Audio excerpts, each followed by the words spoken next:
It's happened. Russell Westbrook is headed to Houston. We got the news recently and we are in studio to talk about it. I'm Maddie Lee in studio with Erik Horne, my fellow beat writer. Erik, what were your first reactions when the news came out last night that Russell Westbrook was going to Houston for Chris Paul, 2 first-round draft picks, and 2 pick swaps? Well, the initial reaction is shock, because even though we all anticipated this happening, that Russell Westbrook was going to get traded after Paul George was traded to the Clippers, you didn't expect it to happen this quickly. And then there's still just shock when a guy of Russell Westbrook's magnitude is traded to another team. This is a guy who spent his entire 11-year career with the Thunder. So it shocks fans, it shocks people who've covered him, it shocks the nation. But after that, after you get done with the immediate shock, you think, these teams essentially just swapped point guards who make the same amount of salary, who both have their deficiencies, whether it's Westbrook with his inefficient shot selection, shot making, whatever you want to call it, percentages, Chris Paul with his health.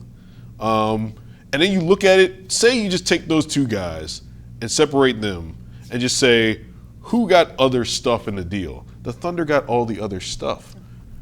They got 2 first-round picks, which are both lightly protected in 2024 and 2026 from the Houston Rockets, who might not be any good by then, or James Harden and Russell Westbrook are certainly going to be past their primes. And those are picks that are only protected 1 through 4. So if the Rockets fall anywhere from 5 to 30 in the NBA, the Thunder's going to get that pick. And that's a great asset to get, considering you just swapped point guards. And these were 2 contracts that people in the NBA were looking at as, virtually untradeable. Not only did the Thunder trade a contract in Westbrook that wasn't very good on the surface, or isn't very good on the surface, but they got some picks in return, and they had the right to swap with Houston. It's a good deal for the Thunder from the standpoint of assets. It's a bad deal from the standpoint of it's the end of an era, a lot of emotions tied to that. That's a lot that's going to be on people's minds until the Thunder is good again. And you traded away a guy that was a franchise centerpiece and will retire as the greatest player in Thunder history. Yeah, I want to get back to the future that the Thunder is setting up for itself in a minute. But first, real quick, Russell Westbrook was an MVP. He helped the Thunder get back to the playoffs time and time again. How do you sum up what he's meant for this, not just the franchise, but this city over the past 11 years? Well, I'm probably going to do a very poor job of summing it up, because I'm supposed to be impartial and not have this, this kind of fandom about Russell Westbrook. But, we were talking about this earlier. There's only a handful of guys in the league that when the minute they walk into the building to the minute they leave at the end of the night, they are the event. It's a Russell Westbrook, it's a Steph Curry, it's a LeBron James, it's maybe a Giannis, but there aren't that many guys who command the attention of the people around them, and there's just this pull, there's this gravitational force around them at all times when they're in the building, when they're on the court, when they're on the bench. That's what Russell Westbrook is, and he's one of the most exciting players in all of professional sports. He's one of the most captivating athletes we've ever seen, and to top that off, he's a guy who's supremely gifted and lifted this place from the depths of which they had never seen as a city with a professional franchise. Kevin Durant left them in a lurch, and people were looking for something to latch onto, and that was Russell Westbrook. So for that, people will forever be grateful. I talked to a lot of those people, last night at a comedy show that Russell Westbrook was hosting in Tulsa, just minutes after the news came down. And you had people that were just stunned. You had people that were heartbroken. And this guy meant a ton to this region. He's got fans all over the country, but particularly to Oklahomans, he was a sense of pride. He was a guy who stuck with them when he easily could have left and went to another place after Kevin Durant left. And that's why he's going to be immortalized. You can say what you want about his attitude or how he dealt with the media and how he portrayed himself in that way. But what's unquestionable is the impact that he had on the community, and just how exciting he was as a basketball player, still is as a basketball player, and the excitement that he brought and pride that he brought to the fans of the Thunder.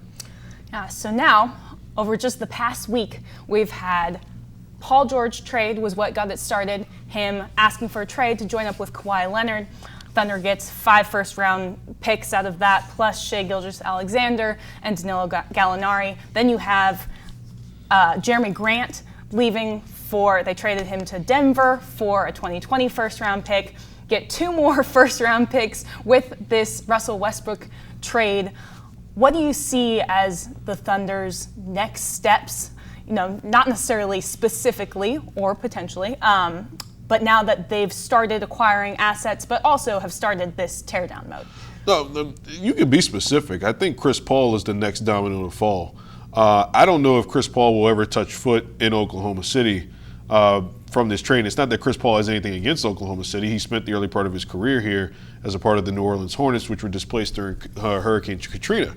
He's spoken fondly of Oklahoma City throughout his entire career, but it's a situation where there's reporting out there that Chris Paul might want to go to Miami.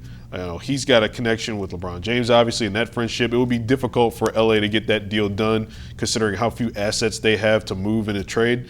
But I wouldn't anticipate Chris Paul staying here. One, because you're essentially ensuring that your team, plays better if they do keep a guy like Chris Paul.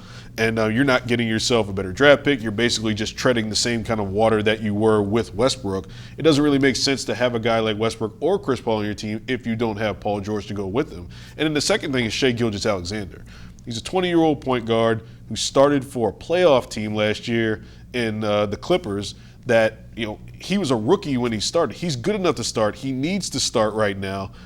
Having a Chris Paul or a Russell Westbrook, or maybe even a Dennis Schroeder for that matter, might impede that growth of Shai Gilgeous-Alexander, who figures to be the Thunder's, point guard for the next, 4 or 5 years.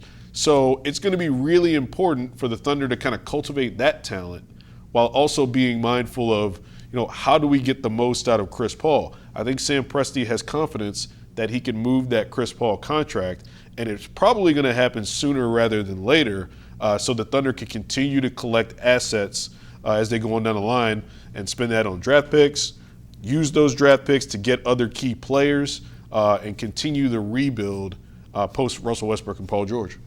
And we will be here covering every step of that process. Be sure to stay with the best sports coverage anywhere online at Oklahoman.com and every day in the Oklahoman.